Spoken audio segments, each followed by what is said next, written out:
Hi everyone, and today is super exciting and our first webinar series at SERPzilla. First of all, let me welcome to all SEO practitioners, who people who is keen to learn SEO, and let me introduce myself. My name is Julia. I'm brand evangelist at SERPzilla, the world's largest link marketplace that help you to automate your efforts as well to save a lot of time in preparing, in creating an amazing link profile. And today we are starting our community initiative, and we will share different experience and we will share hardcore explanation on how to do link building right, what works, what is a cutting edge techniques, and what you can learn from it. We would love to keep this session as much as possible interactive, as much as possible open for the discussion. Feel free to ask all questions in the comment section, and our speakers will be happy to answer. Let me introduce our speakers for today. Well, we have three speakers for today's episode. All of them has over 15 years experience in SEO and other as well digital marketing channels. I could say that hardcore practitioners who know in and out strategies, techniques, methods, and they work with such large brands like Myntra, like Amazon, like Mama Earth, and many others. As well, they support SMBs to grow because it's very challenging when you have zero traffic to start your SEO and organic search. So I will not keep it longer, and I would like to give the first introduction and stay just to share a few words about yourself, about your experience, what is your key expertise, and where you can help to our audience to learn. To the first speaker, just for the introduction, Ravi, can you please introduce yourself just maybe in a few words and tell a little bit more? Hi, this is Ravi. I'm the co-founder of Observe and O Positive. Really passionate about growing and scaling brands at scale.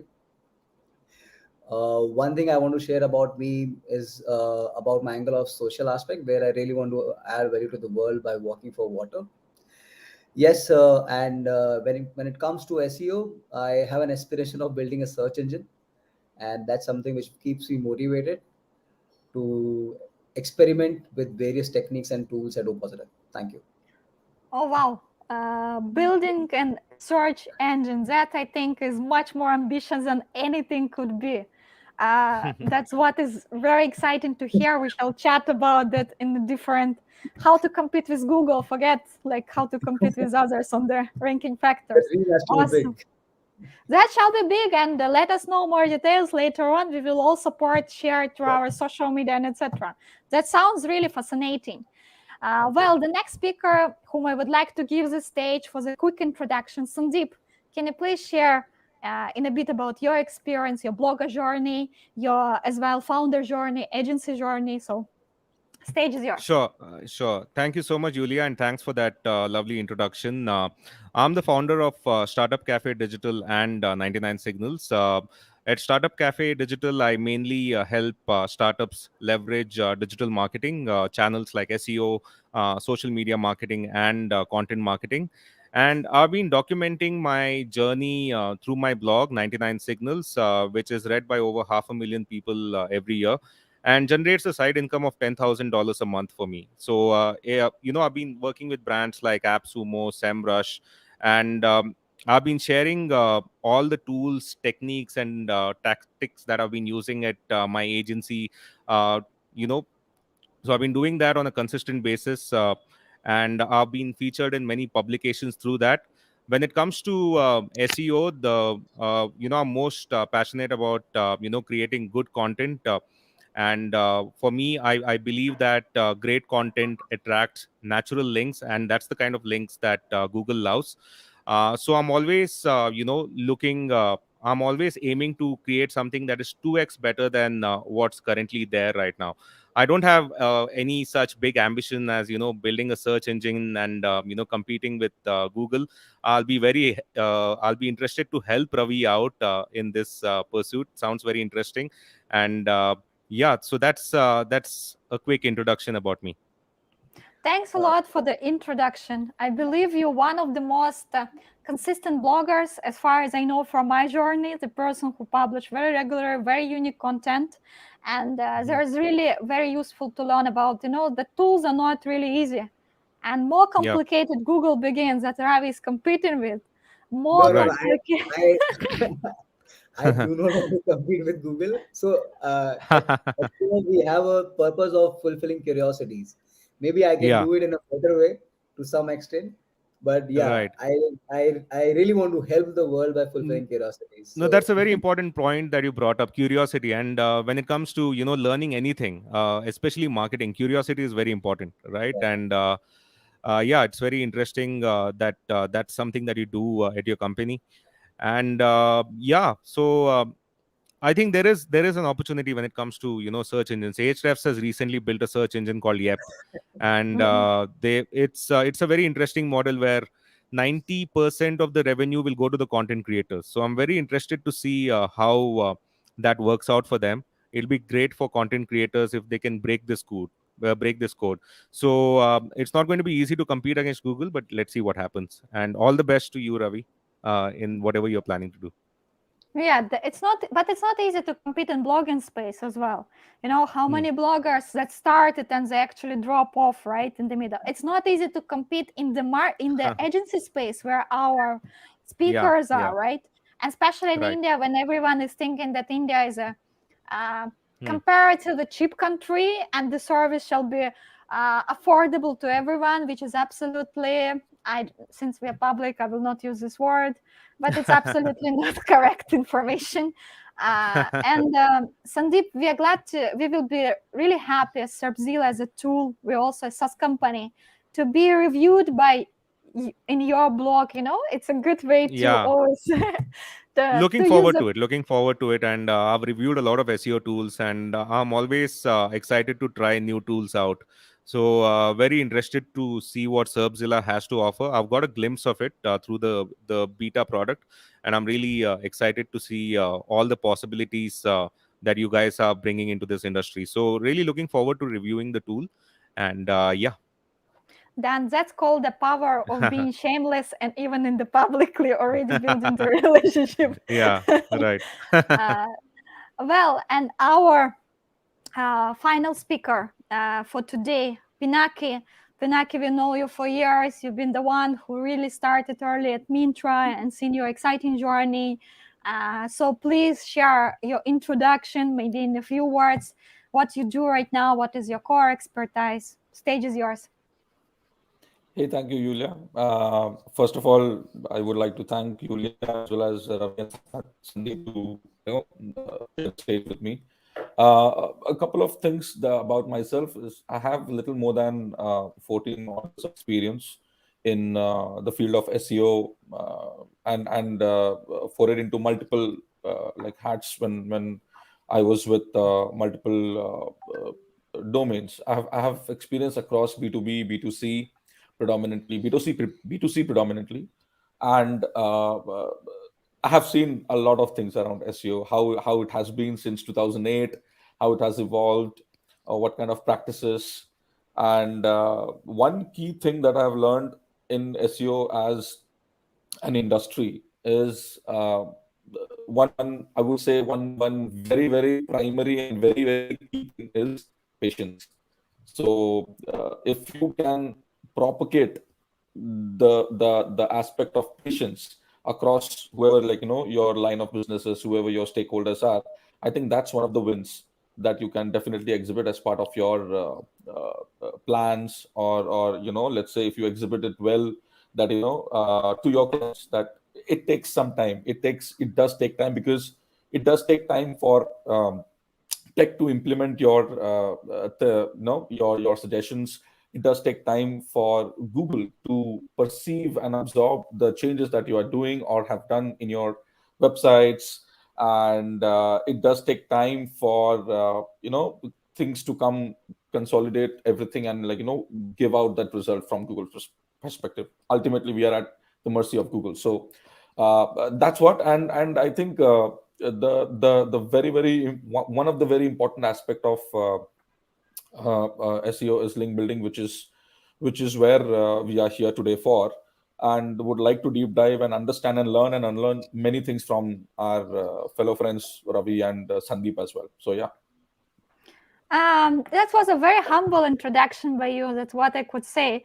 Because as far as I know you, like for many years, you've been like featured in many places as one of the ACOs with a very kind of hardcore experience and doing the multiple things. And I can only imagine like how difficult in e-commerce with the tons of items and goods for sale, to start doing link building, because it's really challenging. Because when you have like thousands and thousands of products, it will be extremely interesting to hear back from you.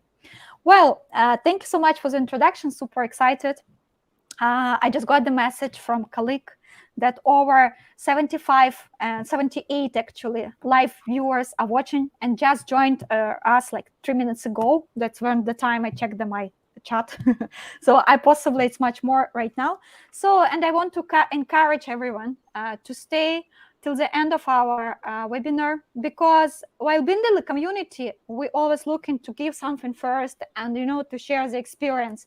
So here we are, what we prepared for you. And the end of this session, only for live listeners, we prepared a special bonus for using our tool, for trying our tool, for getting links for free, getting awesome links for free, but it will be available only for the live viewers.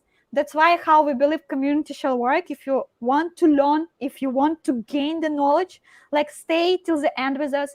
We're extremely friendly environment and very humble, as you see. All speakers, either those are all rock stars, they're happy to answer all your questions. And we follow one rule at SERPzilla in our vision, that the only one question is stupid that never been asked.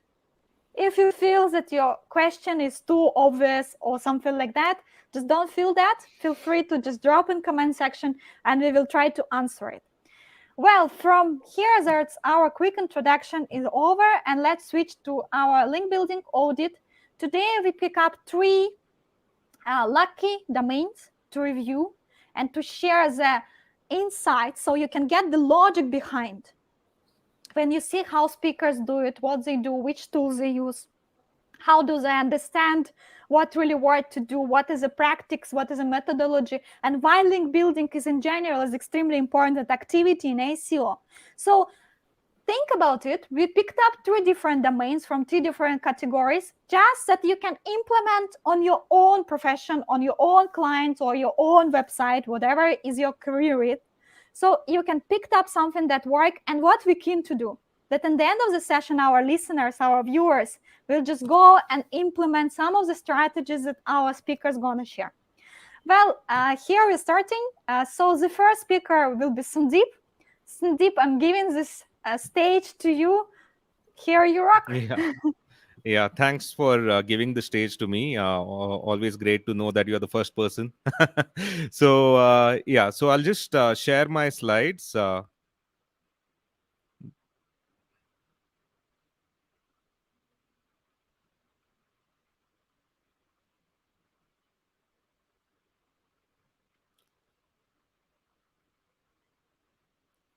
Yeah.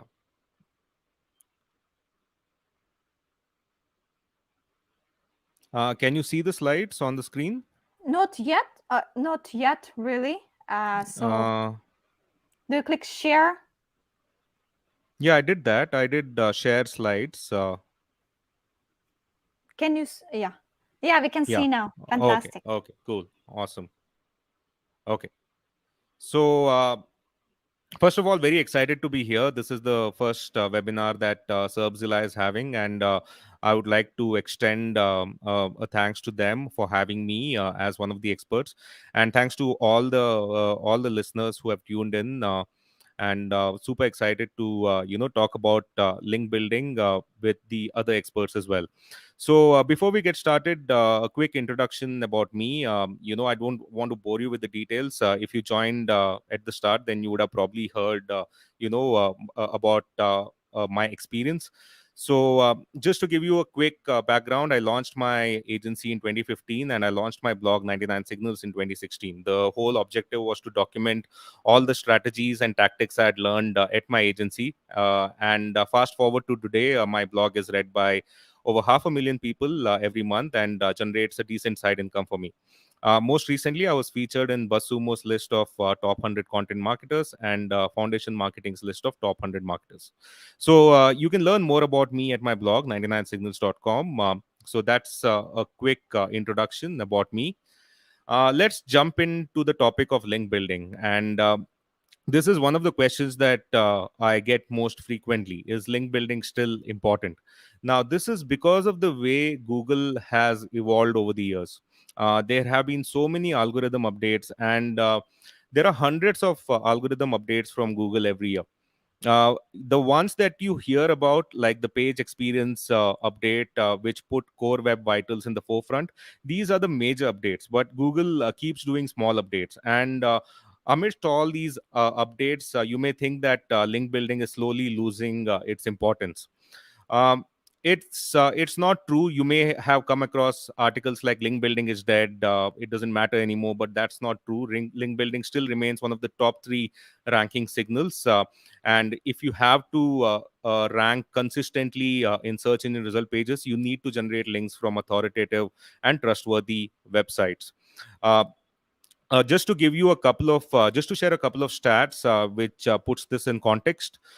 Businesses that blog receive 97% more backlinks to their sites. Now this I since I deal with early stage and growth stage startups at my agency. It takes a lot of convincing from my end, um, as to whether they should have a blog or not. Many of them are reluctant to have a blog, and even if they have a blog, it's more like a PR machine where they just talk about themselves. But blogging is a long term strategy, and when you blog consistently, over time it becomes a content marketing asset which keeps giving you leads and which helps you win more customers in the long run. So if you are serious about generating backlinks, and you've just started your company, it's imperative that you start a blog, and you blog on a consistent basis. Aim at publishing one post every week, or at least aim, if you're going with the long form articles, you can publish one post every 2 weeks, because then you'll be publishing a long form guide. And talking about long form articles, Backlinko, according to Backlinko's research, long form content receives 77% more backlinks than short articles. Now, long form articles are articles which are over 2000 words. They cover a topic in depth. And these are the kind of articles that are really populating search engines right now. There was a time when you could get away with short articles.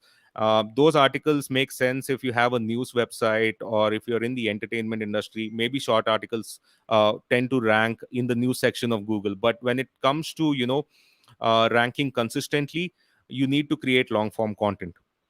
And especially when we are talking about marketing, if there are any marketing bloggers who have tuned in, it's very important to create long form content. So the bottom line is, if you have great content and if you have authoritative backlinks, you are going to rank consistently on Google. So link building is still very important. It has probably taken a slight backseat because of all the Google algorithms. Now content is really up it's really the number one factor. And if you have great content and if you combine that with backlinks, you can really rank high. So now, talking about the website that I'm going to cover today, it's zolostage.com. Zolo is a Bangalore-based real tech startup. It helps students and singles find accommodation, and currently it's the largest co-living brand in India. They have an app and they have a website, and they have generated good enough traction in search engine result pages. They get an organic traffic of almost 375,000 visitors a month. They have 2.5k referring domains, and from these referring domains they have over 20,000 backlinks. So there are a lot of things that they're doing right. They also have a very engaging blog, and they blog on a very regular basis. There are a lot of things that they're doing right, but there are still some opportunities, and I would like to talk about these opportunities today. These are the link building opportunities for Zolo. While whatever I'm covering right now will be in the context of Zolo, these are link building techniques that can be applied by anyone and everyone. Doesn't matter how large or small your site is. These are 5 link building strategies that can be followed by anyone out there. And the three tools that I primarily use for link building are SEMrush, BuzzSumo, and Mailshake. And when I'm talking about these link building strategies, you'll see some of the use cases as well. Now, the first link building strategy that I would like to talk about is transferring link authority. Now, this is not about getting external links, but this is about leveraging what you have. And for this, you need to identify your power pages. Now, power pages are pages with the most number of backlinks and authority. And these are pages from your own site. And what you can do is you can use a tool like SEMrush to identify these power pages. You can also use Ahrefs. They have a report called Best by Links. So you just need to type in your domain, and you'll get all the pages that are ranking on top, that are getting the most number of backlinks. So these are the most authoritative pages on your site. So what you can do once you identify these pages, whenever you publish a new piece of content, or whenever you find a great article which is not generating a lot of traction organically, what you can do is you can insert internal links in your power pages, and you can transfer some of that link authority to pages that are either struggling to rank, or some of your newly published content. But you need to make sure that you don't go overboard. You need to make sure that all the links that you're adding are relevant and contextual. Now, in the context of Zolo, I was able to find five pages, five of their top pages, which are getting the most number of backlinks, and they're also the most authoritative. Whenever they publish a new piece of content, and if the topic revolves around any of these five topics, they can always transfer link authority from these pages to their new pages, and that's how they can easily develop some authority for their newly published piece of content. These are easy pickings. The first two strategies that I want to talk about are just easy pickings. So this is the number one technique, which is transferring link authority from your own website. The second one is also a low hanging fruit. It's link reclamation. This is about claiming your brand mentions which have not been linked. And it's a super easy technique, but I don't see a lot of people following it. Maybe it's something that they find to be not worth their time. But these are, like I said, low hanging fruits which can give you authoritative backlinks, and it's just an easy way for you to generate these backlinks. What you can do, the first step is use a tool like BuzzSumo to find unlinked mentions of your brand, and then you can send an email to all the writers who have mentioned your brand but they have not linked to their website. Again, putting this in the context of Zolo, I was able to find two brand mentions without links. And in these cases, even though the domain authority of these sites are not that great, these are sites with good reputation. Find is a site which is backed by Reliance, and the other site is owned by Unilever. And these are places where the Zolo brand has been mentioned, but it has not been linked to. So these are again easy pickings for Zolo. They can just reach out to the writers of these articles, and they can just send a friendly request to them saying that they would like their website to be inserted in these places. A good outreach example is something that you see on the screen right now. This was sent by Canva a few months back. They found that I had mentioned Canva in one of my posts, but I had not linked to it. So they just send me a friendly reminder to add a link to that post. And you may be thinking, Canva is a huge site. Canva is one of the leading online design tools on the market, and they have a good enough link portfolio right now. You may be thinking, okay, it's good for them to skip a few mentions once in a while, but even a big brand like Canva finds time to just take this approach when it comes to getting backlinks. And that's why I say it's a low hanging fruit, because you can easily, because the sites have already mentioned your brand, and it's just a polite reminder for them to include your link. So link reclamation really works. And if you don't want to use BuzzSumo, because BuzzSumo is not cheap, yeah, it's $99 per month, so you may not want to invest in it straight away. What you can do is you can set up a Google alert for your brand, and anytime someone mentions your brand online, you'll get an alert, you'll get an email alert, and you can just reach out to them if your brand has not been linked to.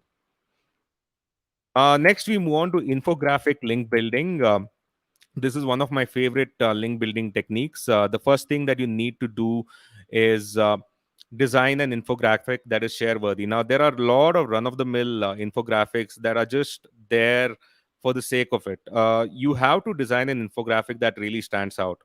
And it's very tempting to use Canva, but those Canva templates have been used by everyone out there. So your infographic is really not going to stand out. The two tools that I would recommend are Wengage. Wengage has a lot of infographic templates, and you can customize the look and feel of these templates to look just the way you want. Or if you have a bigger budget, you can go with Design Pickle. With Design Pickle, you get a dedicated designer who can work purely on your design needs, and you can really create an infographic that stands out. Once the infographic is designed, what you can do is you can submit it to infographic submission sites. And there are some authoritative infographic submission sites.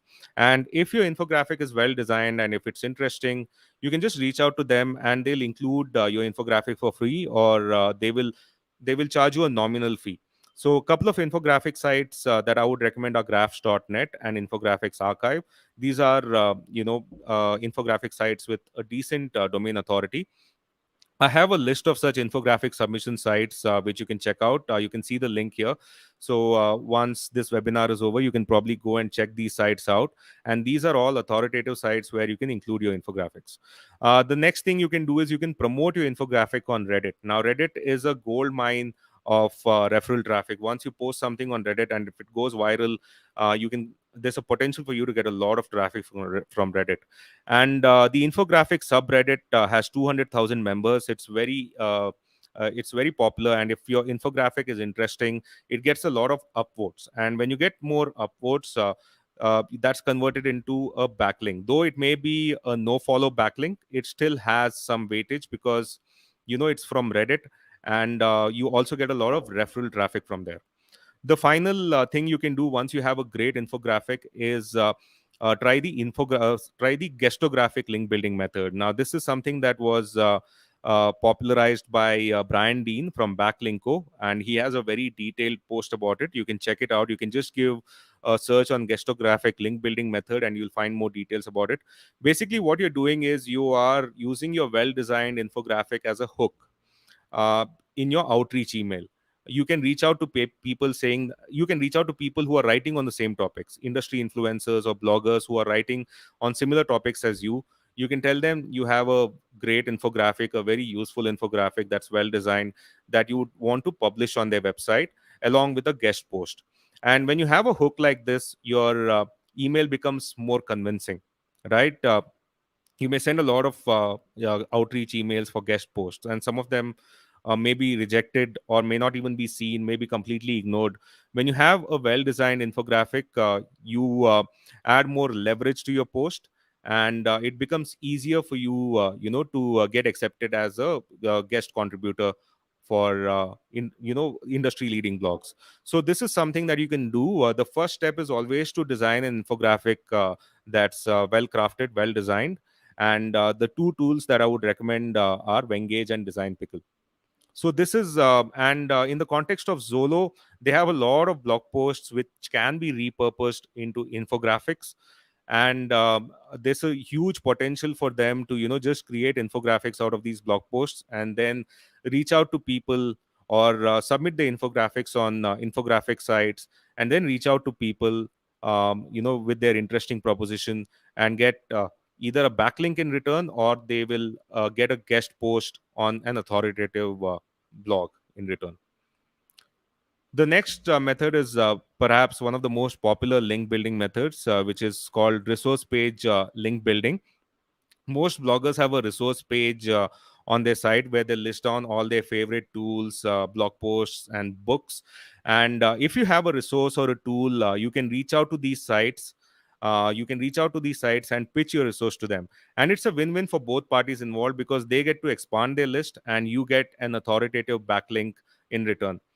Now, when you can always use a search operator wherein you insert your keyword and then enter resources, and you'll get a list of pages. But sometimes, if you want to really narrow down the list of prospects, you can use the search operator that I've mentioned here. This will really narrow down the list of resources in your industry, list of resource pages in your industry. And once you have identified these bloggers and industry influencers, you can use a tool like Mailshake to send outreach emails at a scale. So this is one of the most popular methods. It's also very time consuming compared to some of the other methods that I've mentioned, especially link reclamation and transferring link authority. This takes a lot of time, but the payoff is also huge. Once you let's say you send 100 outreach emails to all the top industry bloggers, there is a 30% chance that there is at least 30% of them, in my experience, will respond saying that they would love to include your tool or your resource in their resource page. So it really works. It's time consuming, but the payoff is huge. And finally, I would like to talk about creating interactive content. Now, interactive content pieces are very popular, especially quizzes. And quizzes get the most number of backlinks. They are also very popular on social media, and they are very popular with users in general. Now, if you take a look at BuzzFeed, I'm not a fan of BuzzFeed, but some of their most popular content are interactive content pieces. And I would just like you to point you to this. I would just like to point to this particular quiz that they have, which is what city should you actually live in quiz. Till date, it has generated 1,500 backlinks, and it has generated backlinks from TechCrunch, Forbes, and Fast Company. And these are all naturally generated backlinks. This is not something that BuzzFeed had to actively do to get backlinks. They didn't have to send any outreach emails. When you create interactive content pieces, and if these interactive content pieces are unique, you will get natural backlinks. And natural backlinks are the links that Google loves. And interactive content is one way you can really differentiate your content, uh, you know uh, uh, compared to your competition. So I would really encourage you to create interactive content. And a site like Zolostace has a lot of potential to create interactive content, especially quizzes. And the demographics that they target are also kind of people who would take quizzes, who would love taking quizzes, who would love sharing quizzes on social media. um, and you can use a tool like Outgrow is a tool that allows you to create all these interactive content pieces like quizzes, calculators, and so on. So you can use a tool like Outgrow. You can start creating a tool for free. You can start creating a quiz for free, but if you really want your quiz to stand out, then you would probably have to upgrade to one of their paid plans. But it's a great tool to use. It's very easy to use, and you can really create a difference in your content strategy by creating interactive content pieces. So these are the 5 techniques that I wanted to talk about, and the tools, like I've mentioned, these are my 3 favorite tools, and these are the tools that I use most often when it comes to link building. And these are the tools that I would also recommend to other bloggers who are trying to build a link portfolio. Uh, that wraps up this presentation. Thank you so much for tuning in, and I hope you found it useful. And I'll be looking forward to all the questions. Sure, thank you so much. So we have a pretty much actually the chat is super active. That's Oh, amazing. nice. Yes. That's nice to know. Then let me ask a few questions, starting like from some uh, very interesting one that everyone wants to know, and going a little bit to more specific, like the most interesting question: how to rank a site in 7 days? that's that's literally impossible. But see, there are instances where you can rank with zero backlinks, right? Just that you have to find keywords that are less competitive, and you have to use a tool like Ahrefs or SEMrush to find these keywords. There are keywords, long tail keyword combinations that you can find where the search volume is not that great, and there's also competition which is not very high. So you can start ranking for these keywords. But all the best to the person who's trying to rank his site in 7 days. Uh, you have to there is something called Google Eat, right? Expertise, authority, trustworthiness. You have to work on that, and that takes time. That takes time for you to do. And once you have done that, once you have established, let's say, sufficient authority for your site, then any new piece of content that you publish can start ranking without without you having to wait for even 7 days. But the problem is that you have to be consistent, right? I keep repeating that you have to be consistent when it comes to your blogging strategy. You shouldn't give up in the first 2 or 3 months when you don't get any traffic, when none of your keywords are ranking. Once you do it on a consistent basis, once you develop a routine, once you make it a daily habit to write certain words every day, once it becomes like second nature to you, then that's when once that consistency comes in, that's when blogging becomes successful. Otherwise, if you're looking for shortcuts with blogging, that's not going to happen. I completely agree. And in general, the field that we are, SEO, right? SEO is not a sprint. It is a Yeah. marathon, that definitely. Right. So adding from my side on 7 days ranking, I believe that in the beginning it's very necessary to put efforts into technical SEO and set up at least on the first 7 days the website, sitemap, and etc. correctly. That's what you can do, and as well adding to your long tail keyword strategy. As Right. well, I like Pinaki. He answered in the private speakers chat that you don't rank websites, you rank pages, which I Hmm. absolutely agree as well. Right. So Right. the other interesting question that we have, which is also very broad, is link building yet alive? Uh, Link building is still working. Hmm. So that's something that also broad, but I think very important. Yeah, so I did answer that question in my first slide, which basically talks about link building taking a backseat to great content. So there was a time when you could, rank any sort of page by just building backlinks, and that's when black hat SEO practitioners were at large, and you could sell backlinks in marketplaces. Those days are gone. So what has happened is your content and your on-page SEO elements, they have taken precedence over link building. So you have to do your basics right. You have to have great content. You have to make sure that all the on-page SEO elements are great. You have to make sure that there are no technical SEO errors on your site.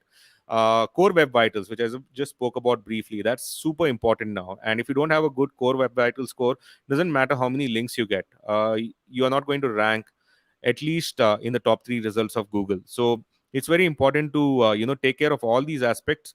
So it's very important to have a very holistic sort of a approach when it comes to SEO. You need to take care of each and every aspect, and link building is just a part of it. And yeah, that's I would still say it's very, very important. You can't rank consistently on Google without building links, but other factors like content and on page SEO, they're equally important. I completely agree with you that the SEO also is not like one activity. It's basically the cycle which you need to follow up Yeah. and do many activities at the same time. But adding Right. from our SERPzilla point of view, what we believe that link building is the only proven ranking factor. The reason being that when Google was built, the core Hmm. code of the Google, it was rely on the links. And the reason why it relies Yeah. on the links, how many people recommend you, how many people put you as a trustworthy service, right? And that's how Right. actually it's happened. Right now, Google is saying they don't deny the power of links. The only what they say that don't use links for manipulating the ranking. Use it for Yeah. advertising purposes, and that is absolutely right.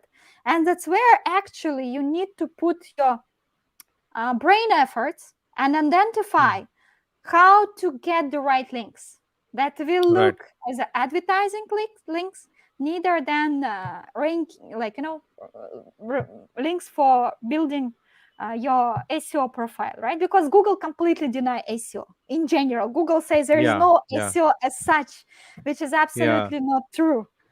Because in the end Right. of the day, it's an AI machine that is keep learning. Also, everyone who works at Google, they always provide vague answers when it comes to asking any SEO related question. The answers are always vague.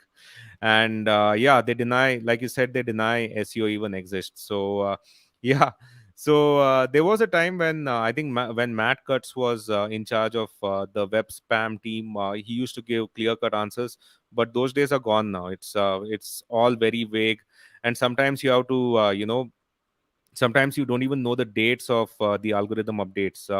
There are a lot of disagreements as to what the previous algorithm update has done and how it has affected rankings. So yeah, that's where you need to turn to sites like SEMrush, and Ahrefs, and now SERPzilla, when it comes to getting some information from trusted sources. Absolutely. And Yeah. finalizing we have a fantastic comment from Alek Humar, who's actually summarized what we were speaking about Google. Google is more advanced now. And it one word, know this, SEO is all about quality. Quality in Hmm. every aspect. Quality content, quality pages, quality links as well. Yeah. So that's about the way how you use different tools. Tools can't make a magic, right, for you. Yeah. But the Yeah. only way is Right. that you always need to look how do you use that. So Correct. thank you Yeah. so much, Sandeep. We need to Yeah. rush to the Thanks for other having me. speaker. Yeah, Yeah. I hope please don't leave the the webinar No, room. no, no. I won't. Yeah, I we won't. I'll will be in the stay till room. the end. Yeah. Sure. Uh, Thank you very much once again. Thank you so much. Yeah. And the next speaker that we want to welcome to the stage and provide all time in the world is Ravi. Ravi, I see the camera is loading. Yeah, fantastic. So, Ravi, time is yours. It's your time to rock the stage and review the different website and share your inputs and strategies. So, please, stage is yours. Thank you, Julia. I guess Sandeep has already uh, set the pace right and shared an excellent insights. Thank you, Sandeep. It was really insightful, and the tools you mentioned. I would try to shape up my slides in a little different way so that we don't overlap a lot of aspects, because I'm sure when it comes to basics and the foundation, some of the concepts are similar. I will just share my screen.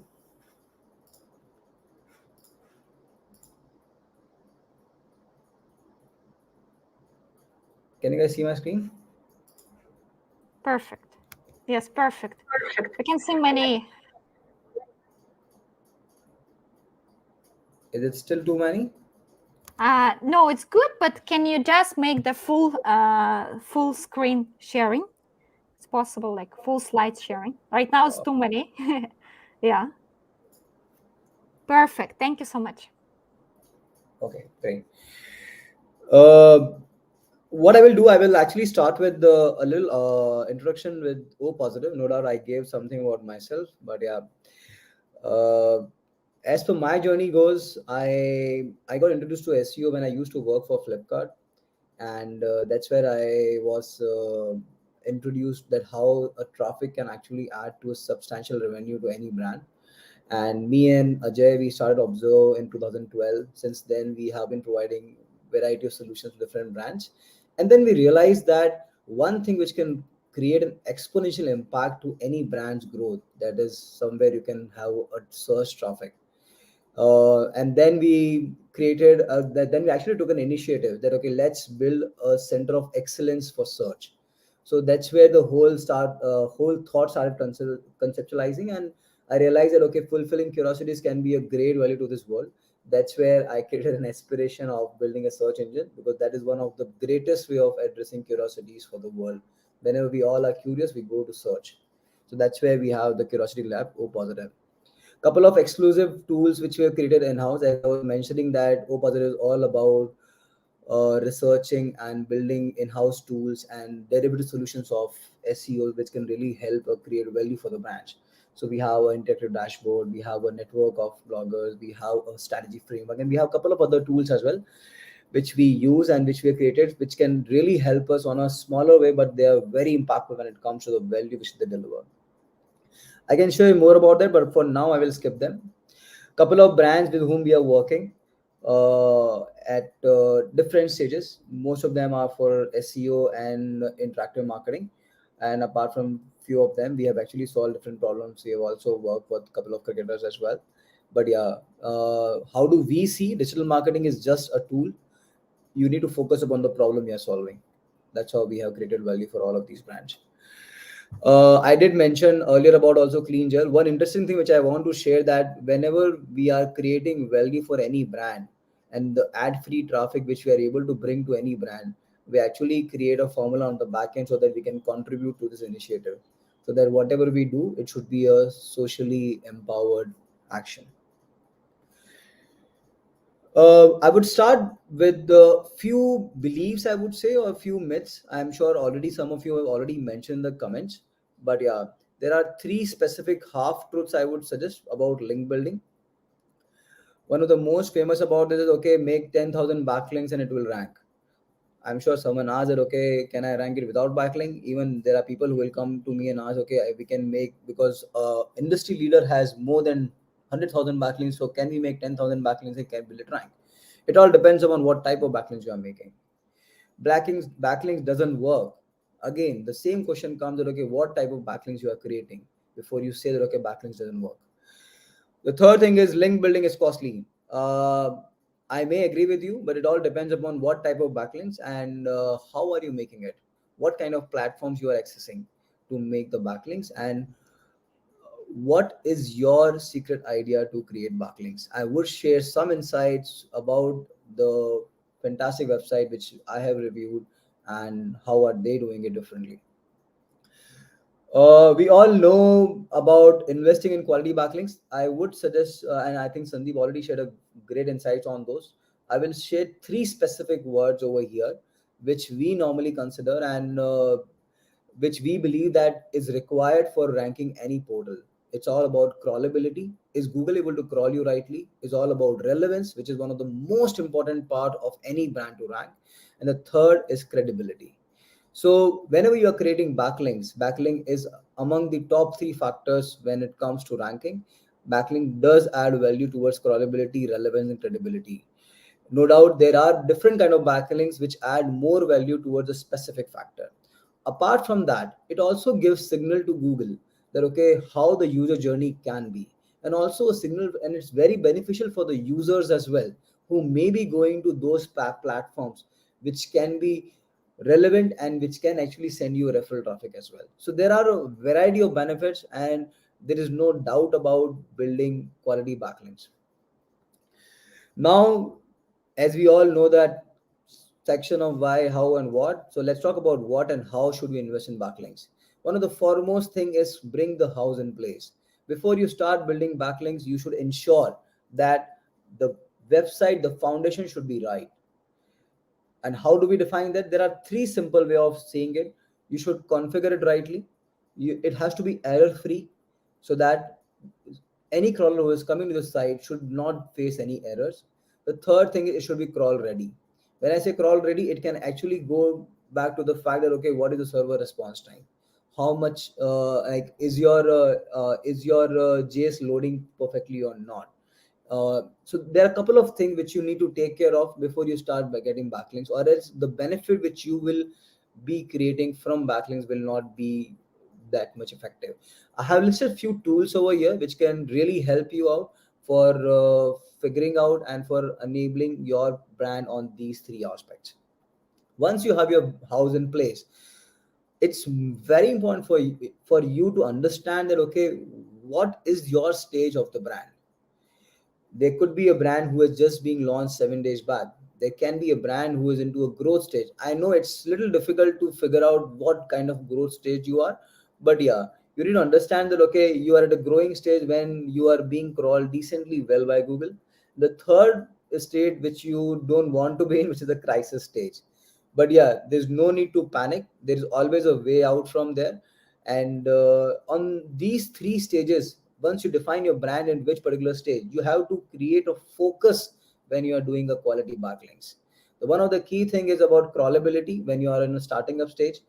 If you are into a growth stage, I would recommend that, okay, credibility and relevance, where you can have a more influence towards the relevance part, because that is something which will help you to sustain and create a great value. The third thing, which is a crisis, no doubt you have to focus upon the cleanup, where you or someone has messed up the situation for you.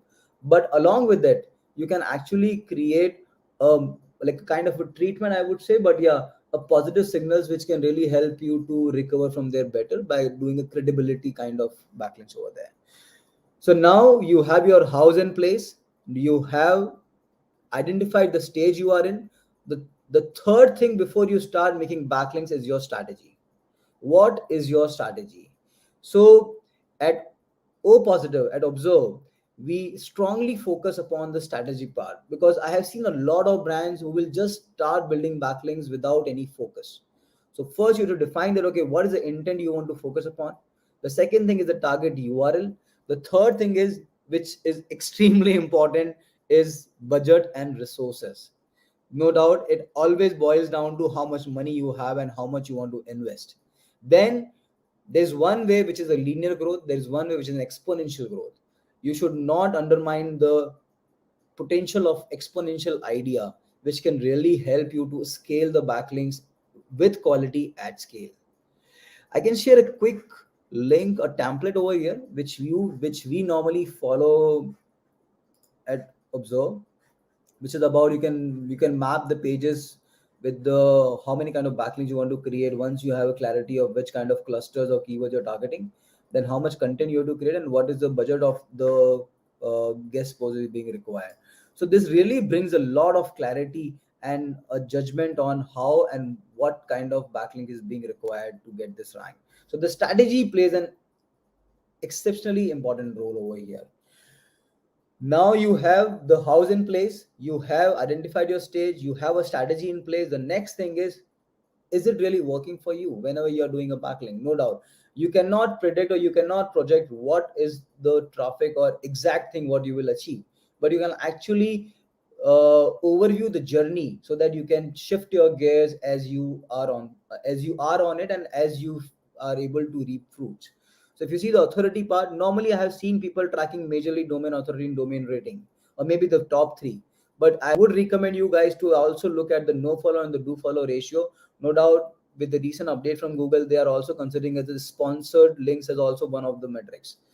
The spam score and the what how many backlinks are you gaining and losing as well.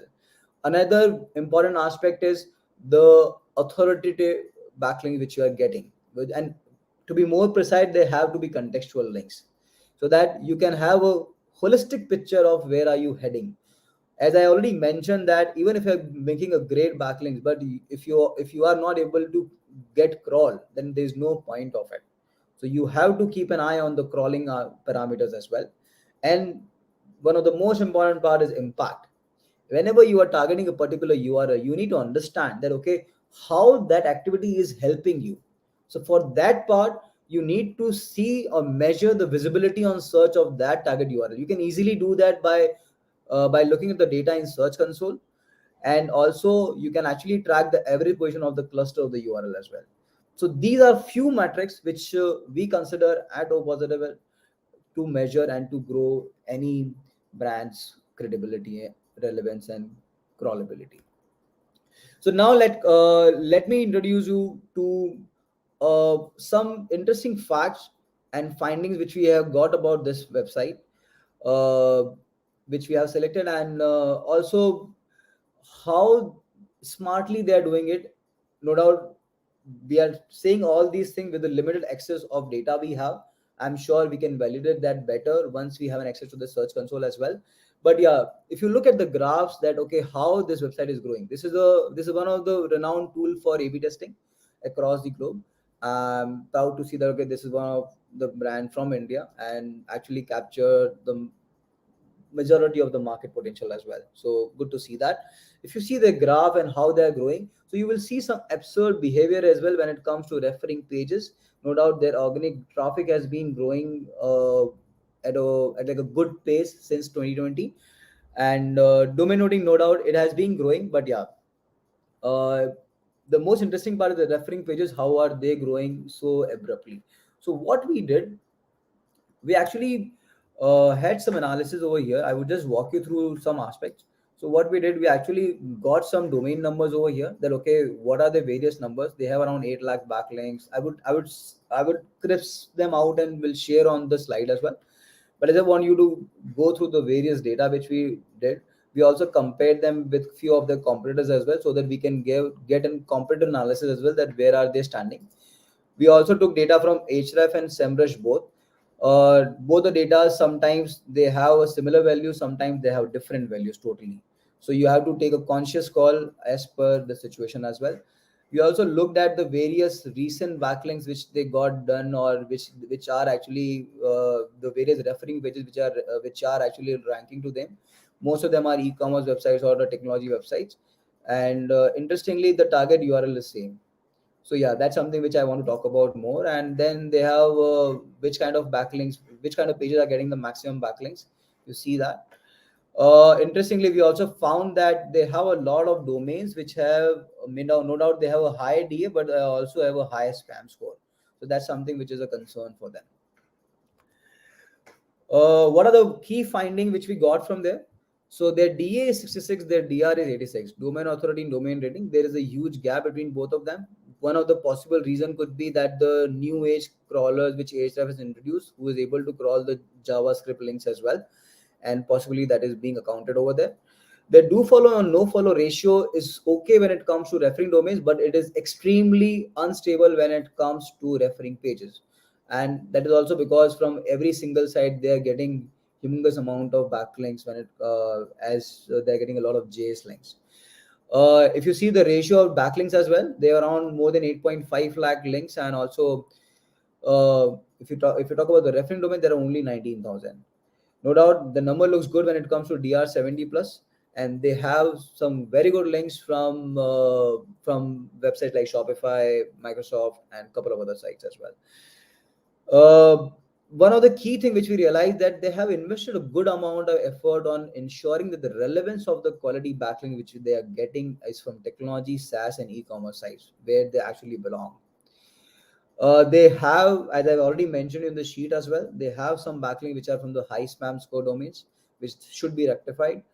The domain migration has happened, no doubt. I'm sure they have earned a good amount of money. That's why now they have moved from Visual Website Optimizer to VWO.com. Could be a possibility. And in that domain migration, they actually left some of the links which are still broken. I'm sure acting upon that could be a great idea. Their privacy policy page is actually capturing maximum amount of inbound links. That's an interesting fact about them. Overall perspective, as Sandeep also mentioned, that okay, when you have an expert content, it creates a great value. So yes, they have created a fantastic content over there. They're following three major strategies. I would share more about that in my future slides. But yeah, we have seen a natural growth, and they are growing decently with that particular aspect. What do we recommend to the brand? One of the first thing is they should remove these spamming links. That's something which is an obvious thought.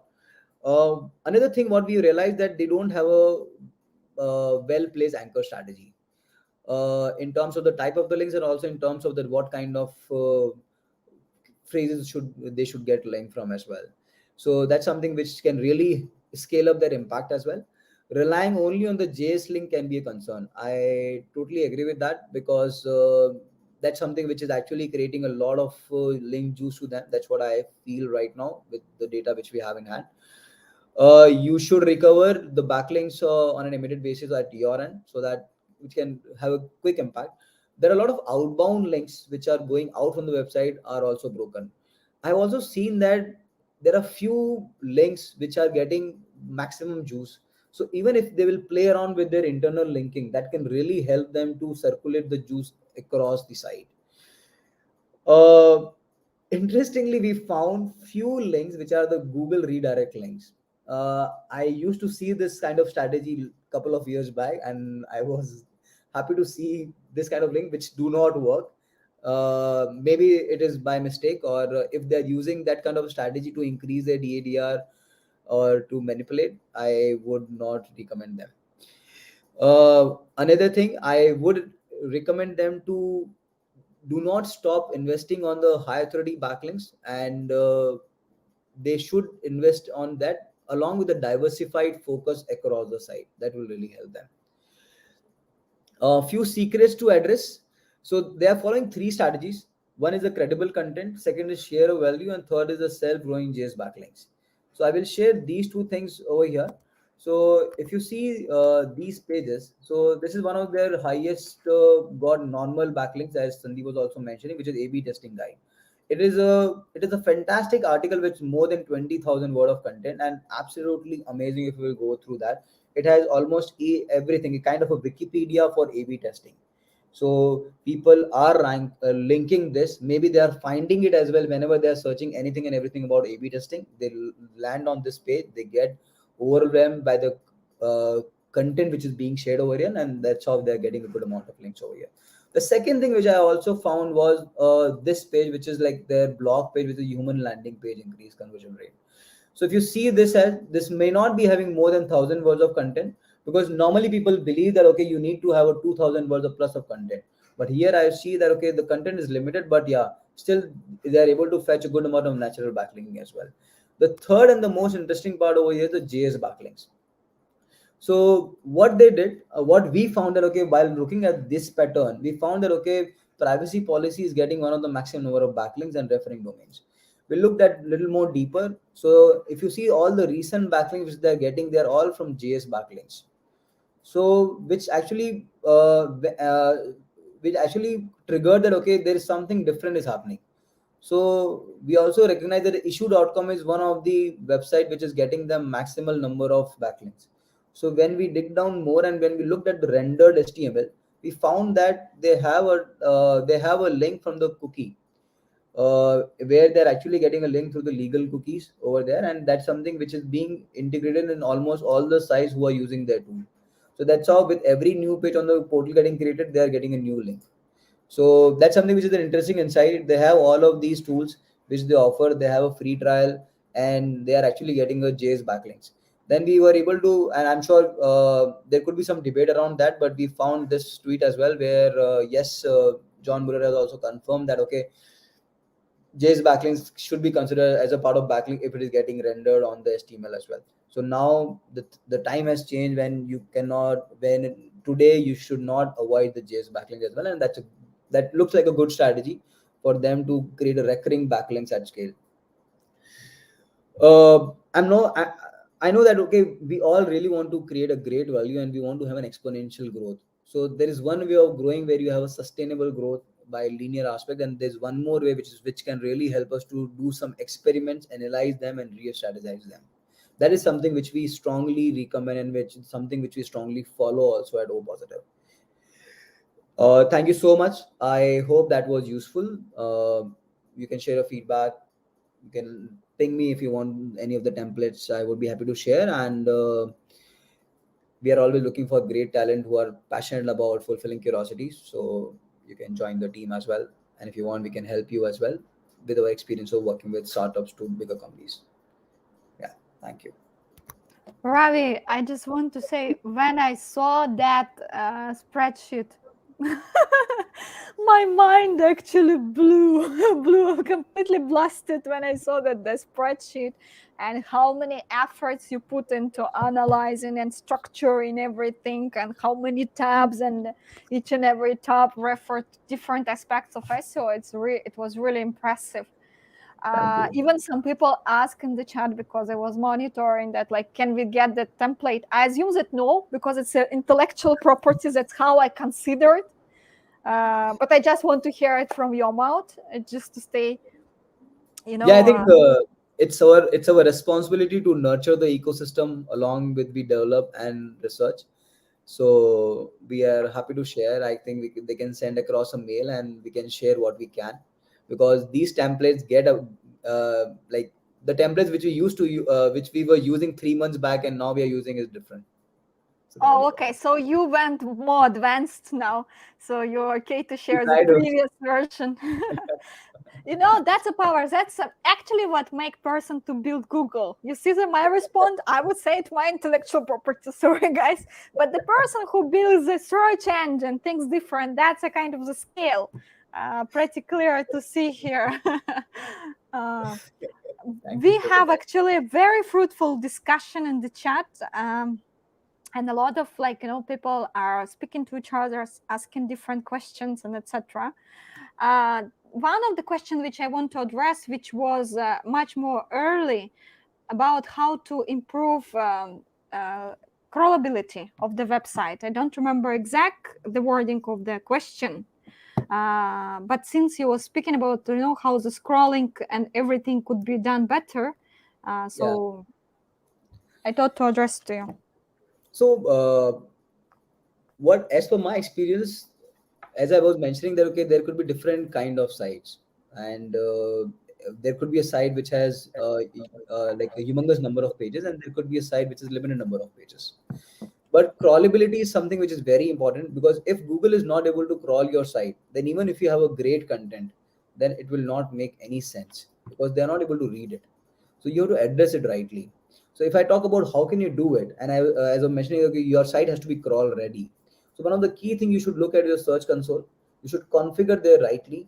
I think there are few guidelines which are being shared by Google that okay, submitting the sitemap, having the robots.txt rightly configured, and then using canonical across your site so that you don't have a duplicacy, and you don't overutilize the crawl budget for getting the same pages crawled again and again. So once the configuration is right, you have to remove the errors from the site, so that because once a Google crawler will start getting errors, the possibility that the Google crawler will come again to your site would be lower. So you need to reduce the errors before you call the people to crawl your site. And the third part over here is to boost. Now as your system is ready, now your foundation is ready, now you really want to get it boosted. So to boost it, either you can leverage backlinking as one of the technique for getting it boosted. So as I was mentioning that, and that is something which we follow at Observe, and our O positive the SEO research lab, is that crawlability, relevance, and credibility. So even if you get a link from a contextual high authority site, that actually impacts all the three aspects. So you need to create a balance.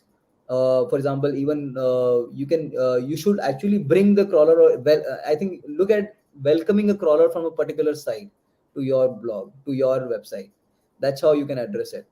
But once you have the house in place, then you can start focusing upon crawlability by creating a variety of links for those aspects. Yeah. Sure. And here I think it will be the right comment to add, which I actually even saved for myself, that Prince Sharma is saying there is nothing like natural link until you're a big brand and have a good traction. Would you agree with that? Can you please repeat the question? There is nothing like natural link until you are a big brand or have a good traction. Would you agree with that? No, I don't agree with that fully, Okay. because I tell you why. We have done this kind of campaigns for our clients as well. So it's like not only about the brand, because there are people who will respect your knowledge as well.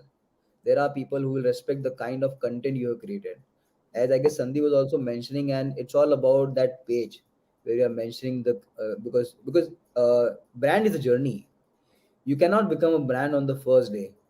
So no doubt the brand always add to credibility.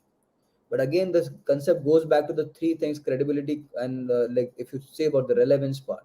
So then if you are able to create a great content which is an expert content and relevant to like a blogger's segment, I would say, or maybe if you are sending a mail to a blogger, or to a journalist, and if that content is excellently relevant to his domain or her domain, then yes, they will give you a natural link. You don't have to pay for that. No, we normally call that as an earned backlink.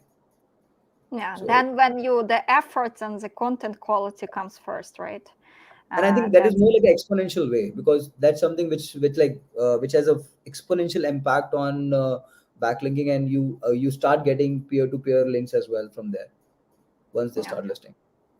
Completely agree. So we have the other question, since you also kind of give a sparkle on it, on the ratio, follow and no follow links. What shall be the ratio? Because you identify that in Yeah. VWO, right? So to be very honest, there is no specific number to it. I can define a range to it. So it all depends upon, it all boils down to what stage your brand is at, and that's something which defines. But you can keep that ratio somewhere from 85 to 15%. For example, if you are making 100 links, then and that's how you can keep the ratio, okay, of of no follow links could be around 15% of that sales. All right, great.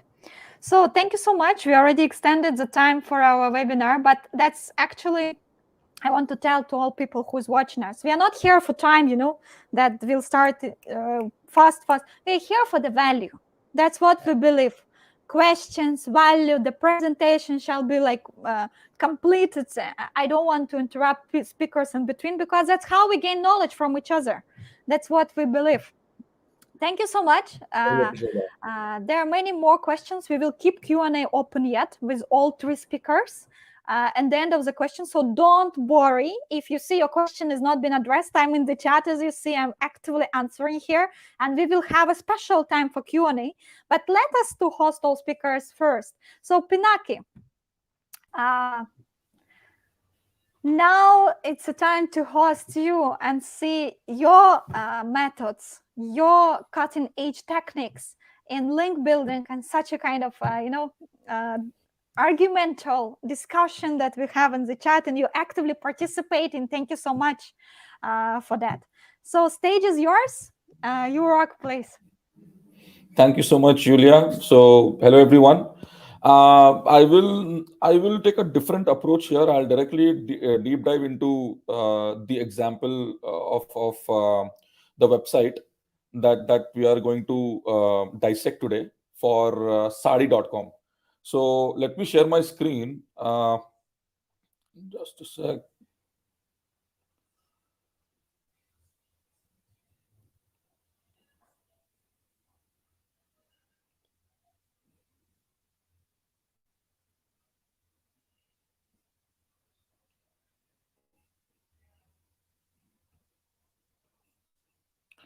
Let me know once you all are able to see my screen.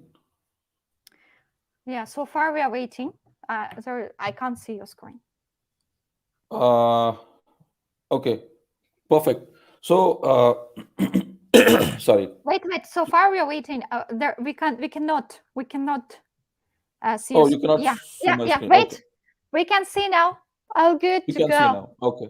Yeah. Okay, perfect. So, while definitely I, uh, I completely align with what Sandeep and Ravi has mentioned about relevancy of your website and the quality of the content, etc. Let me again reiterate the fact that link building is not free. Okay, link building tactics, what we say, is not free. There are bloggers who charge money to handshake with you, to partner with you, and all the tactics that we have mentioned, like hey, I find this article very relevant to my profile, would you like to give a backlink and all that. Okay, to be very honest, they do not indulge in giving free backlinks nowadays. Okay, it's all about what kind of pro bono partnership we have, number one, or what kind of monetary uh, partnership we can have with those set of relevant bloggers. Primarily, what I have seen in my experience is getting a link back from a relevant website or a relevant page within that particular website is much more important than how what big website you're getting a link from. And it may or may not be always that you chase for a higher domain rating website. It can also be very naturally spread across a lower domain rating or domain authority website where you are getting link from.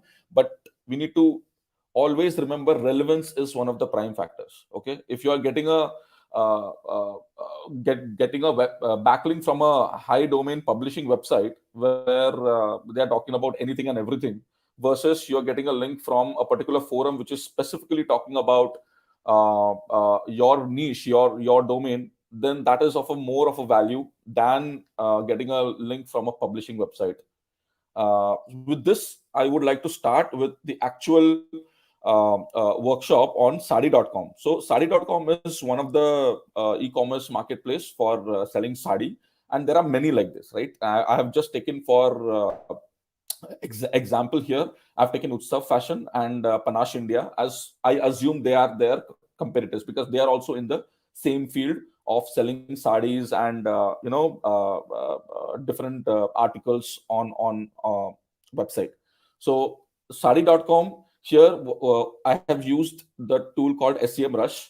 So just wanted to highlight something over here, that yes, tools does help you to ease out your work, but you need to understand and take the right decision.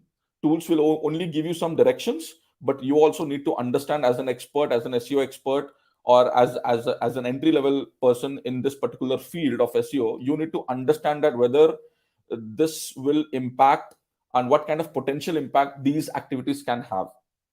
Right? There are a lot of numbers the tools will throw on you. Take it with a pinch of salt. Maybe also deep dive into it and find out that, okay, fine, these are the diamonds that I'm like searching for in the mine. But you need to still use tools a lot to double click or fidget around and find more mining into it and find the good meat out of it, right? So here in this case, what I've done is I have compared Sari.com with Utsav Fashion and Panache India. Okay. And in this case, if you see the authority score, again, authority score is linked to SEMrush. There are different nomenclature for domain authority. Moz uses domain authority. Ahref uses, domain rating. And SEMrush uses authority score. These scores will differ across different tools. So don't worry about it. The idea here is we need to mostly focus on the referring domains and the number of backlinks. There is a slight difference between domains and backlinks over here. I'll just explain this in a very simple analogy. Imagine you have a website from where you get 1,000 backlinks. Okay. So website is linked to one website, DNS is linked to one domain. So in this case, your backlinks number will be 1,000, but your domain will be 1. So that's how this is read, which means there are 70,000 odd backlinks which Sari.com has achieved so far from 3,500 different domains. Different domains mean different website.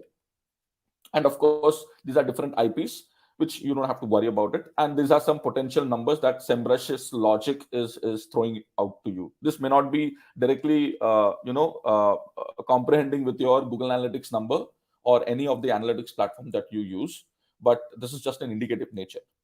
Now, this is a backlink analytics tool, which wherein I have put in the competition and my primary website that I want to compare with the competition. So in this case, it will throw you some graph, some root domain trending in last 5 months, 6 months, and the ratio of what kind of backlinks we are getting. We are getting from images, we are getting from text, we are getting from a form or an iframe or something like that, and the ratio of no follow, do follow, and UGC content as well. So this will just give you some basic idea about the ratio. Again, there is no set ratio that hey, you have to have a healthy mix of 70 to 30 or 50 to 50 do follow versus no follow links. There is no defined set ratio of it. If you ask me, I would like to get 100% of all the links from do follow of a do follow nature, right? But that's obviously not feasible in the market. But yeah, try to get more of a do follow links as much as possible. Having said that, there has been many times Google has completely come out loud on the fact that it's okay to get no follow backlinks as well. It also helps. Google does consider that. To what extent, they don't say. There are very vague answers, but yes, since they have mentioned about it, we take it with to some kind of a consideration. Maybe 20, 30%, maybe 40%. We don't know that, right? And this shows you the different types of categories of websites where these websites are getting links from. So all these referring domains and the backlinks are that the website is getting from is definitely classified under these 5 essential categories. There can be different categories for different websites as well. Okay, so this shows you the entire ratio or the spread of the number of referring domains the websites are getting links from. So if you see over here, Sari.com is getting most of the backlinks from business and industrial kind of domains, and then computers and electronics, wherein for Utsav Fashion, I think it is more from arts and entertainment, and likewise. Okay. In this case, you will also see the authority score range of the referring domains that these competition and sari.com is getting backlinks from. So if you see here, only 8 of the referring domains that sari.com is getting backlinks from has a authority score range of 81 to 100. So this is something, as an SEO expert, this is something that I need to improve, or probably this is something I need to improve as compared to my competition, right? And why as compared to my competition? Because if you see over here, this also gives you an indication that the competition is doing pretty well as compared to us, assuming sari.com is owned by me and I'm competing them with Utsav Fashion and Panache India, right? So in this case, these kind of a ratio or the spread of referring domains across authority range or concentration of the authority score range is somewhat important as per me. Then if we go to there is another sub tool under SEMrush which is called backlink gap analytics. Okay, so let's go there and let's find out what's lying inside this particular the magic within this particular aspect of the tool. Okay, so over here, if you see there, I have gone to a backlink gap dashboard which shows me basically the gaps for sari.com, which is your domain, which is highlighted as you, versus Utsav Fashion and Panache India. Now, why are we doing this? The basic objective of this particular workshop or this particular activity is to find out what are the potential missing backlinks that sari.com does not have versus Utsav Fashion and Panache India. So in this case, if you see, I don't know how to read this up, but versal.app, whatever this website is, Utsav Fashion has one link from them. Panache India has 3 backlinks from them, and you can also see the kind of the page and the anchor text where they are getting this. You may also see that sometimes it's lost, sometimes it's from an image, because they keep on paginating, they keep on churning out latest or the oldest pages after some point of time. But these are certain indicative references.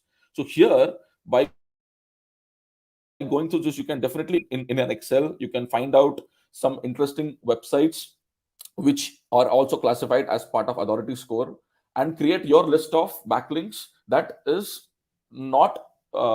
not linking to sari.com at the moment.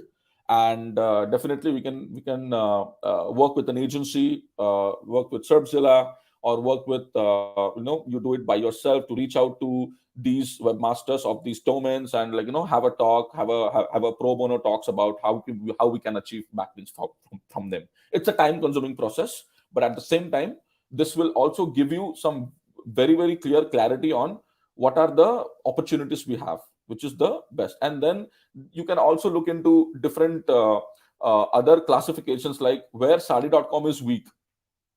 So when I say sari.com is weak, which means sari.com has lesser backlinks than the competition in terms of the classification of all these domains. If you see over here, sari.com only has 1, whereas Utsav Fashion has 72 backlinks from Coupons Doom, and Panache India has 25.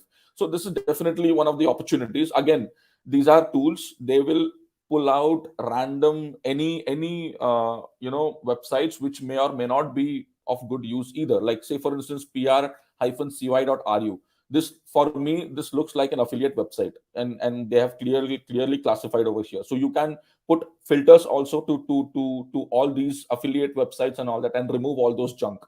Remember one thing: quantity is not important, quality is important. If you have 10 very good quality backlinks from a good authority score, or and also from a very relevant website, it is much more of a value than getting thousands of backlinks from websites like these, or websites like Netify.app, right? Although they have good authority score, they might have very bad spam scores either. So for spam score, unfortunately, they don't have SEMrush don't use spam score as a metric. They use something called toxic backlinks, right? Toxic links. So you can also use SEMrush to figure that out. But at the same time, you can use some other tool like Moz, which can easily give you the potential spam score of these websites, and again filter your list down to find the final list of websites that you need backlinks from. Okay, so these are certain tactics that I personally use to get more backlinks. At the same time, I also rely on inside out rather than outside in. All these tactics are outside in. When I talk about inside out, I need to also self retrospect on the fact that how my pages are well connected to each other. Because let's say if I get, it's not that Myntra.com or Acco.com has most of the concentration of the backlinks to their homepage. Obviously, it will be the fact because it's a brand. Most of the backlinks are linking to Myntra.com as a homepage, right? But at the same time, how well is my architecture, where how well are my internal pages linked from the homepage and then goes through the waterfall? It's very, very important, because I want the page authority that the homepage has acquired to get inherited across within the internal pages as well. And that's how the internal pages will also get more values, let alone these backlink activities which will target not only homepage but also the internal pages specifically. The other part that I want to highlight is I have personally experienced uh, I would say not so good experience when I was with Myntra, when we got penalized for doing aggressive link building and all that. So that is a very interesting learning that I had, that we got a manual penalty where we had been scrutinized for each of the kind of links that we had generated in last 3-4 months. And one of the learnings that came out is, of course, we had to work really closely with the Google Search Console manual action team, and take all the necessary actions to clean up all those links, disavow all those links, remove those links, speak to those webmasters and request them to remove those links, etc., etc. This affair went on for like almost 2.5 months, and then finally we got our manual action got removed, it got revoked, and we saw even better numbers of our efforts before we got manually penalized. So these are certain learnings wherein we take cognizance of the fact that, hey, it should not be the case that if you are getting an article published through a content marketing activity, let's say, okay, so let me define what is content marketing. Content marketing is something wherein you work with a particular editor or a content writer who has his own blog or who is publishing in some kind of platform which is of your own personal interest, right? You reach out to him or her, and then you set up a partnership, and you ask the person to write some content around, let's say, buy sarees online. I'm just giving an example. The person will write a content around why to buy sarees online and all those gists and all those gyan kind of a content. But at the same time, if the article gives only one backlink from that particular link from that particular article, it itself is one of the obvious things that Google will recognize that, hey, something's fishy over here, because there is only one link which points to this particular website called sari.com, and the link is also coming from a very, very exact match keyword. Let's say buy sarees online has a hyperlink to sarees website, right? So these are certain things that we had done earlier, which had resulted in the manual spam thing. So idea is, how can we make it more safer to get links, and the way we get links is, number one, we definitely get links for from those kind of articles contextually. Like if you are writing something, the statement flows around with it without emphasizing or forcefully enforcing the fact that there has to be an exact match keyword. Definitely we should not do that. Even a click here and has a link to a sari.com page, that's absolutely fine. Number two, we should also I wouldn't say enforce, but also recommend or push the publishers or the content creators to give links to other popular domains, like the likes of Wikipedias or the likes of YouTubes, etc., and all that. Because definitely in that case, it will give a more homogeneous outlook of the link building that is happening, and not specifically making it more obvious about, hey, this is a sponsored link, and the person has not used sponsored link as such, which has been of lately a very, very of prime importance, right? So this is also one of the things. And it's not that one of the questions that one of the person had asked is how many backlinks are good or bad. Okay, there is no answer to it. Uh, any backlinks as much as possible is definitely good for anybody and everybody, but it also depends on your competition. Like say I'm into the insurance sector, right? Insurance is a very very competitive sector. So my competition is the likes of Policy Bazaar, the likes of Insurance Deco, right? The likes of GoDigit, etc., right? And they are very very competitive. I see fluctuations in rankings every hour, right?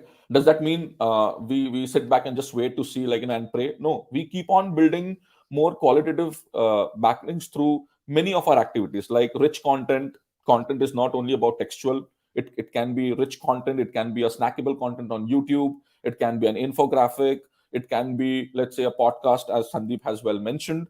uh, and it can also be missing citations, like somebody has used Acco as a keyword, or as a brand name, but maybe purposefully has done it, or maybe just forgot to, like, get a link to acco.com. Probably a request that goes out to that webmaster, like, hey, it seems like you have mentioned Acco, but you have not given a link. Would you like to give a link? Mm, there are chances that the person will completely ignore that request, and there are chances that person will obey that request. That's absolutely fine. So these are certain activities that we keep on doing it day in day out, which results in maybe you reach out to like thousands of webmasters, but you just get a response from 10% of it, or maybe even lower than that. That's absolutely fine, because these are organic, right? I'm not expecting the user to get paid for it or something like that. So these are certain things that we keep on doing on an ongoing basis. Plus, we also partner with a lot of content publishers, bloggers who keep on writing content on various platforms, to connect with them, help them understand our features, our USPs of our products, and then write content around it. Even a simple listicle article, like say you have a product website, you are working for a SaaS company, right? And you have a competition. You can definitely expect some kind of bloggers who are definitely writing around this topic to review your particular platform. Give them the platform for free for like 2 3 days, let them fidget around with the platform, and then expect them to write something about it, which is something, a USP that they find, which is very very different than other competitors on that particular SaaS domain. And create a list of, like, these are the top 10, let's say for instance, link building platforms. SERPzilla is one of them. There are others as well. BusSumo is one of them. What are the pros and cons of each of them, right? And this will also help create that community, that visibility on various social media platforms as well. Because once some article is getting disseminated on some platform, definitely there is a shareability aspect to it. Last but not the least that I wanted to definitely capture is how do we leverage PR. Definitely nowadays PR websites are also very very stringent and very very finicky about the fact to give out links, and it requires a lot of effort, lot of money as well, to see if we can get even a no follow link from a very very popular publisher platforms like the Huffington Post or WSJ, etc., unless and until you connect with some very good editors who are seasonal editors or seasonal contributors to those platforms, and which is not cheap. Let's say for instance you want to get a article published on your story, it will definitely cost you a dime, right? So these are certain things that we definitely need to inculcate in our overall budget for link building. You define that, hey, I want my website to rank from X to Y. For this, what kind of efforts that we need to take on page and off page as well, and then put across the efforts that we take for on page. Definitely interlinking is one of them. The performance of your website is the other part of it. How your page experiences, how your representation of the content and all. But at the same time, be very very cognizant about the fact that link building is and will always be one of the top 5 aspects to improve rankings for your social media platforms. So I think that's pretty much in brief that I wanted to specifically focus on. Happy to get more questions around this.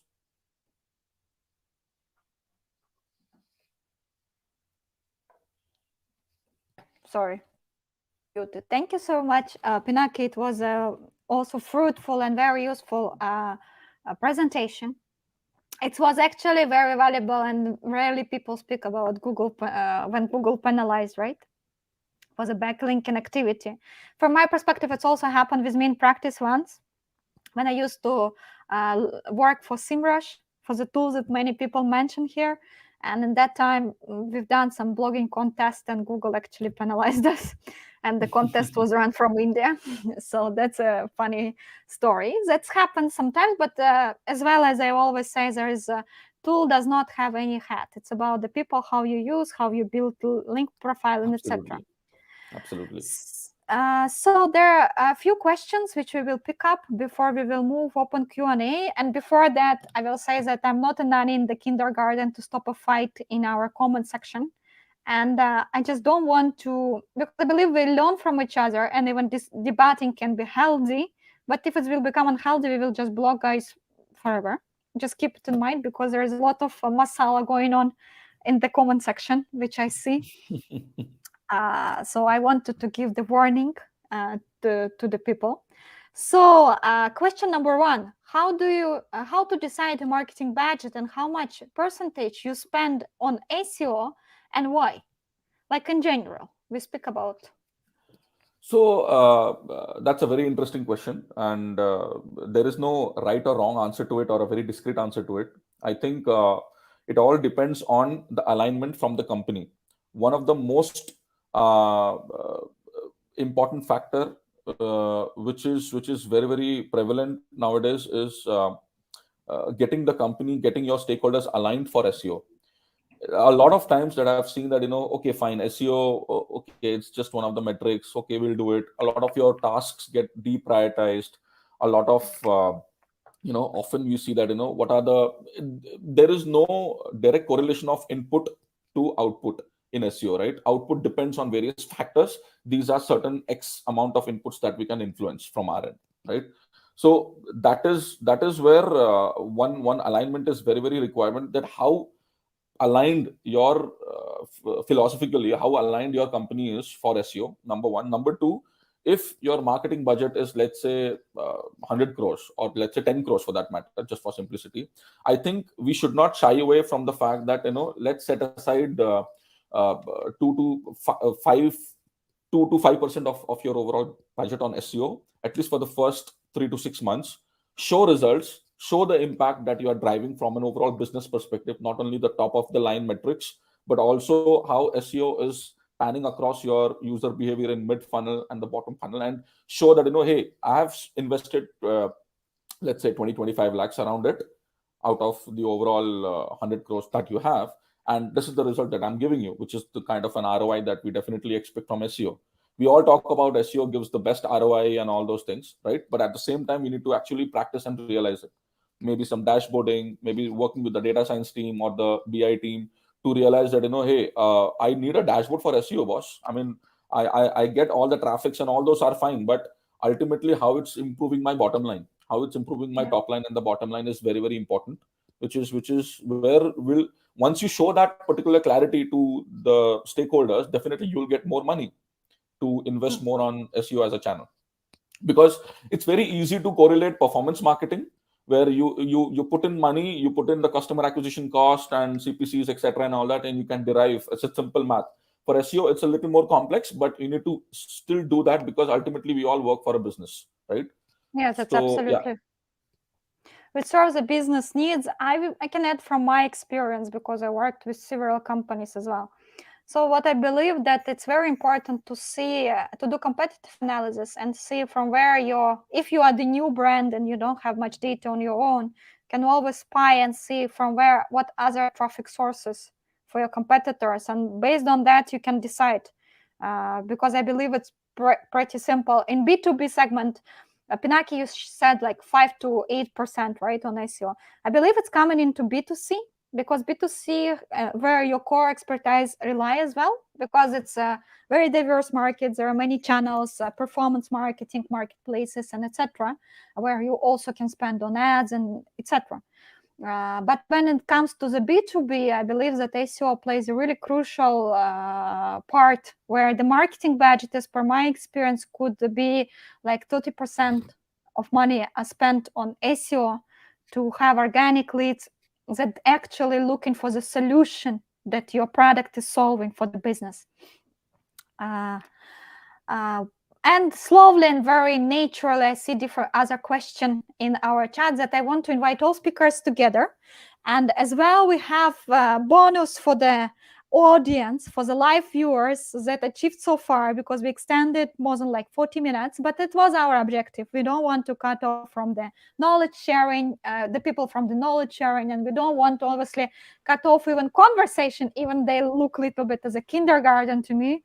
That's definitely not our objective. I see Ravi already has to rush somewhere. That's the life of busy founders. Sandeep, we can't see you on. Yeah, you can see Yeah, me now. yeah. Sorry for that. Yeah. Yeah, thanks a lot. I'm sorry that we extended your time. My apologies. We definitely will It's perfectly improvise. fine. It was amazing. Yeah, sorry, Ravi. I can understand. So here's a question to three of yours. What do you think about QDF algorithm? Does it has huge impact on ranking nowadays, these days? So can I take the answer for Sure. it? So Take a I think QDF, which is basically stands for Query Deserves Freshness, which is a subset of EAT, expertise, authoritative, and trust, is basically it cannot apply to all kind of domains, because if we are talking about, let's say, a news website, right? Obviously QDF stands a very important factor for news websites, because we need to be abreast with the latest of for any of the topics that are getting covered on the news website. And the nature of the website is freshness of the content, freshness of the news, right? Let's say if there is some natural calamity, god forbid, and there are some, like, death numbers, that death numbers keep on has to be the official numbers that come out, has to be updated every hour for it, right? Let's say an investment platform, right? Let's say it's grow.in, or let's say Zerodha. There we need to keep on constantly checking in our the numbers for that particular fund, the particular stock, and how the stock is performing, right? So those domains definitely would need QDF as an algorithm from Google, and Google understands that, hey, Zerodha is an investment platform, Grow is an investment platform. They do know that. Mintra is a e-commerce platform, and if there is a, like, a content which is just about informational content, or an informational blog about certain aspect, right? It may not be directly impacted with QDF algorithm or a QDF content freshness as such, because it's a concept that we are talking about, or a particular topic. So I think there is some difference between the kind of domain we are into, and does the domain need this kind of freshness, would definitely apply to this. So that's my answer. I'm happy to get more insights from Sandeep and Ravi. No, you covered everything. So what I would like to say is, keeping it in the context of QDF, it's always a good practice to keep updating your top ranking posts, because over time there is content decay, right? And you would want the content to be fresh, relevant, and it's always good to revisit those blog posts, elaborate on your points, strengthen the internal link structure, and update anything. I mean, you can also add new visuals, and if you have, like, say, a podcast or a video which elaborates on the topic, you can just add that, and make sure that the content is still relevant and fresh. And one thing I've seen, this is how human psychology works, right? When you give a search on Google, you can also see the date on which the post was published, and people will always give preference to the recently published articles. So whenever you update your content, it's also necessary to update the published date of your content. You can just add a note at the end saying that this article was originally published on so and so date, and then you can change the content update date. So that's what I would recommend. And yeah, Pinaki essentially covered everything when it comes to the QDF algorithm. Yeah. I think being the last one, I cannot add much, but I can share an example where we work with a edtech platform. I cannot name over here, but yeah, they have like a million number of pages. So to address this part where like the query deserves freshness. So no doubt freshness is a very important aspect when it comes to ranking on Google. So they were more about Q&As and everything. So what we have seen that by enabling maybe comments on the bottom, or maybe a content which could be a UGC content which can like get freshen up on a regular basis, that actually empowered the results and help us get a better visibility. So yes, I think it does has impact, and as Paniki rightly mentioned, that it all depends upon what is the context and what is the industry you are addressing into. So that really helps. But yeah, I'm sure freshness is and like we all need something new in life. So that's what Google really want to serve us as well. Yeah. That's a great answer and conclusion of the person who's building the search engine that we need everything new in life. And in that point, Looks like Julia, you will ensure that I actually build one search engine. I'm super excited. I'm happy to support you, like really, because I never heard that anyone would like, okay, Trevs, I kind of get the sense. But the purpose, it's very ambitious. It's kind of inspiring. And don't take me wrong, I'm really feeling like super excited. That's all. Surely, I will actually connect with you separately, and I will share the idea as well. That I have something conceptualized to some extent, so I will share that. Sure, feel free. So we extended session pretty much. I would like to thank all of yours because you spent like 1 hour 45 minutes with us. And before the session will end, I would like to ask my colleagues to support the bonus that we proposed for the audience who will stay at the end until the end with us. Yes, so that has a special promo code that you can utilize and receive 10% additional on your balance when you add to the SERPzilla. And SERPzilla is the world's largest marketplace. We work with really large companies in Europe, and we're currently building and growing in India. And I'm so sure that some case studies with our speakers will be done pretty quick. So I would like to thank everyone. I would like to thank everyone for the very fruitful conversation in comments. It was amazing in general to see the audience responding. I also want to explain to you and give the quick brief that the whole presentation will be shared if speakers agree, and through some PDF format. We will just drop the email to share again the knowledge. Please drop to us a comment. Please subscribe to our channel. We will do such session frequently. As a marketer, I have to say Twitter and everything, but let's start with the YouTube. You just can click like, subscribe for our YouTube channel, and let's keep growing together. Thank you so much once again. And in this kind of marketing note, I want to say all marketers have a great evening ahead. And thank you so much to our respected speakers. It was fantastic. Yeah, thank you for having me, and thanks to all the participants for being a part of this webinar. Thank you, everyone. Thank you, Julia. Thank you. Thank you, everyone. Thank you for listening. Thank you.